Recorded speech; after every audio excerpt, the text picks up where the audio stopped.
GCash for Business Portal ay nag-o-offer ng plan na swak sa bawat paglago ng business mo. Mas maraming documents na isubmit. Mas malaki ang wallet limit na available para sa negosyo mo. Quick overview lang. Makikita mo agad dito kung anong documents ang kailangan, magkano pwedeng i-transact, mga device options, at ang mga special na benefits ng bawat tier. Ang Tier 1 o Starter Plan ay para sa mga maliit na businesses. Ang Tier 2 o Premium Plan ay swak sa mga scaling businesses. Ang Tier 3 o Pro Plan ay para sa mga malalaking businesses.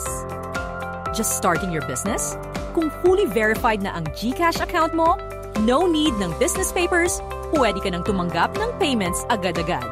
Perfect ang Tier 1 or Starter Plan para sa small shops at solo negosyo. Pwede ka nang gumamit ng SoundPay at marinig agad ang payment confirmation. Ready to grow? Pwede kang mag-Tier 2 or Premium Plan. I-upload mo lang ang business registration at basic business documents tulad ng permits at tax ID para makuha mo ang bigger wallet limit. Ngayon, pwede ka na ring mag-add ng representative. Go all in!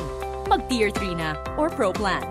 Kapag kumpleto ang business documents mo, including supporting licenses at iba pang compliance, wala ng wallet limit at pwede ma-unlock mo lahat ng business tools. Kaya mo na mag-manage ng multiple locations, mataas na transaction volume, at matrack lahat gamit ang advanced reports.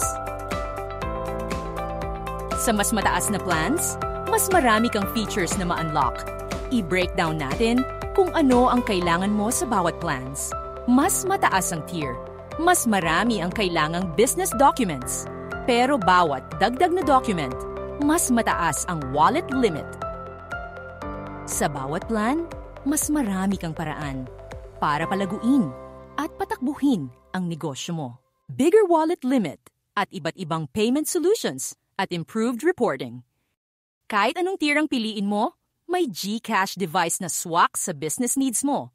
Panoorin ang mga next videos para matutunan kung paano gamitin ang iba't ibang devices. As easy as 1, 2, 3.